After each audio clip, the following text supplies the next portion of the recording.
Rudal darat ke udara buatan lokal Houthi Yaman diklaim telah menembak jatuh drone MQ-9 Reaper Amerika Serikat di Provinsi Hajjah. Mengutip Tribun News pada 15 April, hal itu diutarakan Houthi dalam pernyataannya pada 14 April 2025. Juru bicara Yahya Sari menyebut bahwa itu merupakan kali keempat mereka berhasil menjatuhkan drone Reaper dalam 2 pekan terakhir.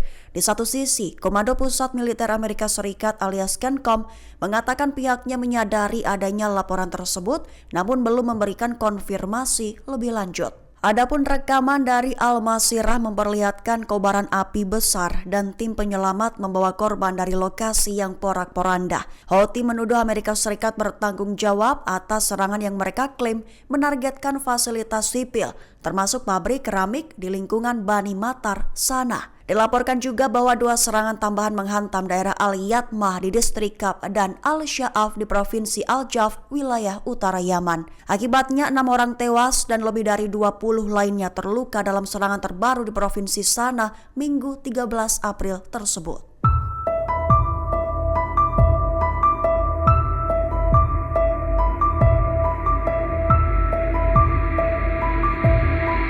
Pasukan khusus Israel dilaporkan telah dijebak oleh sayap militer Hamas di rumah berpeledak di timur Rafah.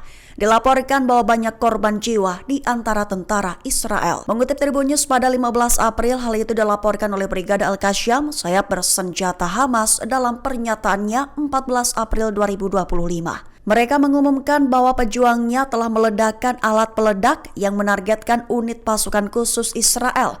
Lokasi tepat dari penyergapan itu terjadi di sebelah timur Rafah di daerah Abu al-Rosh di Gaza Selatan. Dijelaskan oleh pihak Hamas bahwa unit khusus Israel itu telah menyusup ke daerah tersebut tepat ketika rumah yang telah dipasang peledak sebelumnya diledakkan. Dengan begitu, Qassam mengklaim bahwa ledakan itu menyebabkan banyak korban di kalangan tentara Israel, termasuk yang tewas dan terluka. Adapun sebagai informasi bahwa serangan Brigade Al-Qassam ini menandai penyergapan pertama kalinya lagi sejak dimulainya kembali serangan militer Israel di Gaza pada 18 Maret menyusul runtuhnya gencatan senjata sementara.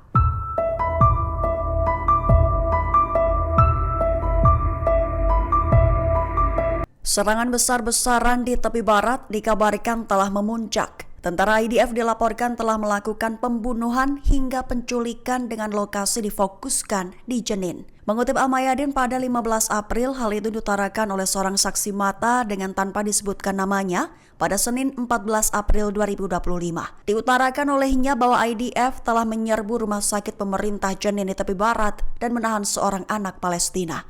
Dilaporkan bahwa anak yang ditahan itu adalah Ahmad Al-Awartani. Rekaman lain yang beredar menunjukkan IDF menyerbu sebuah toko komersial di luar rumah sakit, memaksa para pemuda keluar di tengah meningkatnya ketegangan di daerah tersebut. Bahkan dilaporkan juga bahwa IDF melakukan penyerbuan rumah hingga penangkapan massal di malam sebelumnya.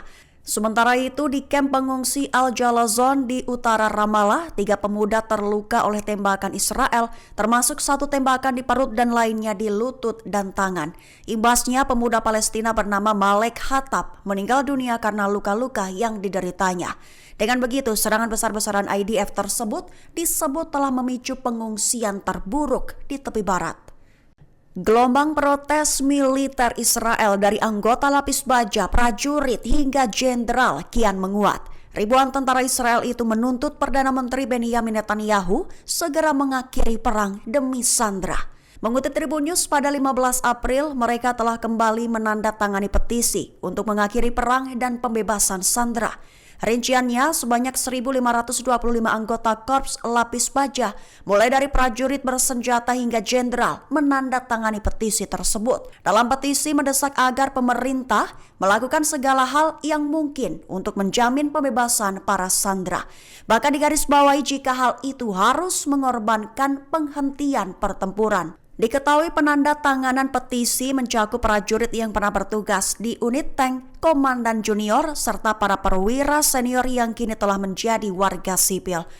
Di antara para tokoh penting yang mendukung petisi ini adalah Ehud Barak, Amram Mitznah, dan Halutz Amos Malka, Avi Mizrahi, dan Amnon Rishaf. Presiden Amerika Serikat Donald Trump kembali memperingatkan pasukan dari Syed Ali Khamenei. Mengutip Al Arabiya pada 15 April, hal itu diutarakan oleh Trump pada Senin 14 April 2025. Awalnya Trump menuduh Iran sengaja menunda kesepakatan nuklir dengan Amerika, serta menekan Iran harus menghentikan segera upaya untuk memiliki senjata nuklir. Jika tidak, Trump memperingatkan bahwa Iran akan menghadapi kemungkinan serangan militer terhadap fasilitas atau mereka. Ketika ditanya apakah pilihan Amerika Serikat untuk menanggapi hal ini termasuk serangan militer terhadap fasilitas nuklir Teheran, Trump berkata, tentu saja.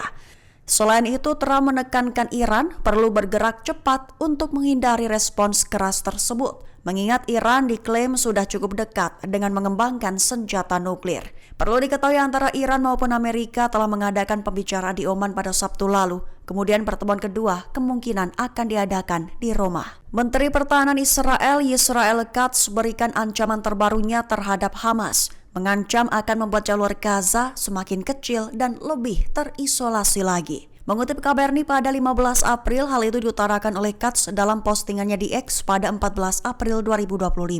Awalnya Katz menyatakan bahwa IDF berhasil merebut poros Morak yang memisahkan Khan Yunis dari Rafah, serta membelah jalur Gaza dari timur ke barat sepanjang 12 km, menjadikan wilayah antara poros Philadelphia dan Morak sebagai bagian dari zona keamanan Israel. Lebih lanjut, Katz menyatakan bahwa wilayah perbatasan utara di Gaza juga diperdalam dan diperluas sebagai bagian dari zona keamanan dan perlindungan permukiman Israel.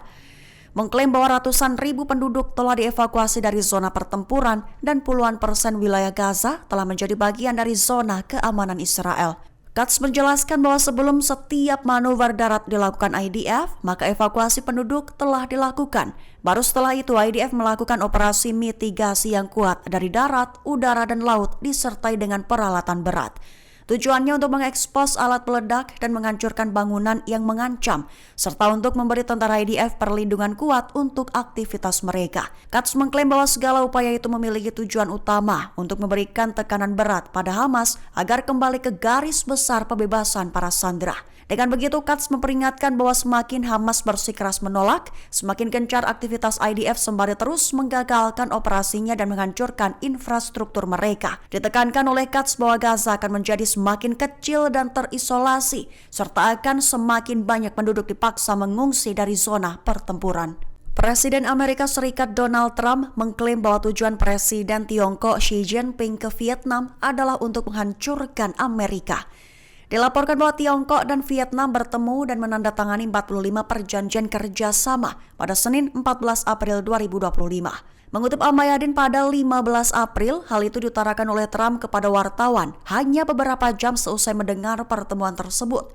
Trump menyatakan bahwa pihaknya tak menyalahkan keduanya untuk bertemu, namun ia menilai bahwa pertemuan antara Tiongkok dengan Vietnam memiliki tujuan untuk mengacaukan Amerika Serikat. Sebagai informasi tambahan, kunjungan Xi ke Vietnam merupakan bagian dari lawatannya ke Asia Tenggara. Diklaim ingin menampilkan dirinya sebagai mitra yang dapat diandalkan berbeda dengan Trump, terutama karena negara-negara tersebut berhadapan dengan tarif Amerika Serikat. Adapun 45 perjanjian kerjasama itu mencakup bidang-bidang seperti kecerdasan buatan, pengembangan kereta api, patroli maritim bersama, dan koordinasi rantai pasokan. Download Tribun X sekarang, menghadirkan lokal menjadi Indonesia.